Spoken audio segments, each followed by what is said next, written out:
Oh, welcome back. Chapter 14, The Enemies.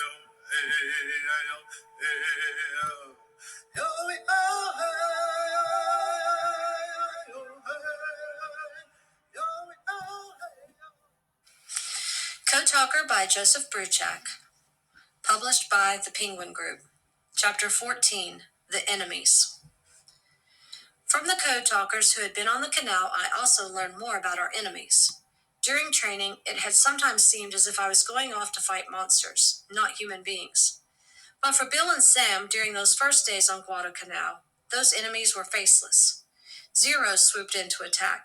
Sticks of high explosives fell swishing from two-engine bombers, including one old plane that came over every night.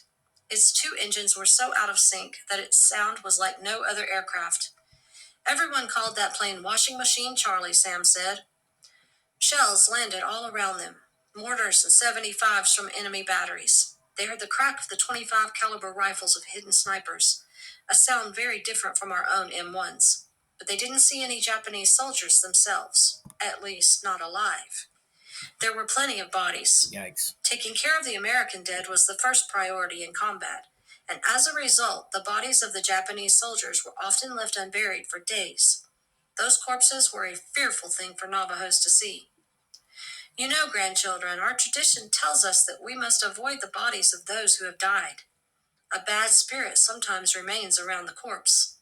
To even look upon the body of a dead person may make you sick. If someone dies inside a hogan, that hogan is abandoned forever. Some white people, who knew a little bit about our beliefs, wondered if we'd be able to stand it. Would the Navajos just break down as soon as they actually saw dead people? I admit that it was not easy for us grandchildren. We did find it deeply disturbing to look on the bodies of the dead, to step over them, even in some sad cases to share a foxhole for a whole night with a slain comrade. But we had been trained as Marines. Long before going into battle, we'd known we'd have to see and even touch the dead. We did our duty. The enemy soldiers did their duty too. One of their first duties was to fight to the death.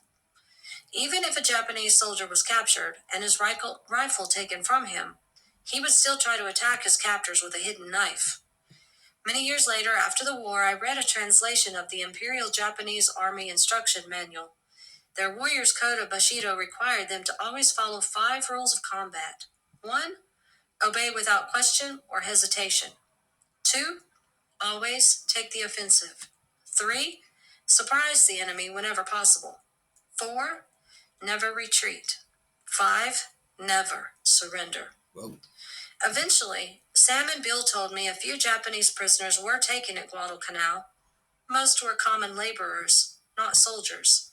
They were lower-class, uneducated Japanese who'd been taken from their homes in Japan and forced by their army to work building the airfield. They were pathetic, Bill McCabe said. Small men who looked lost and sad. Not monsters at all. When we saw them, Sam added, we realized that our enemies were just human beings. Facts.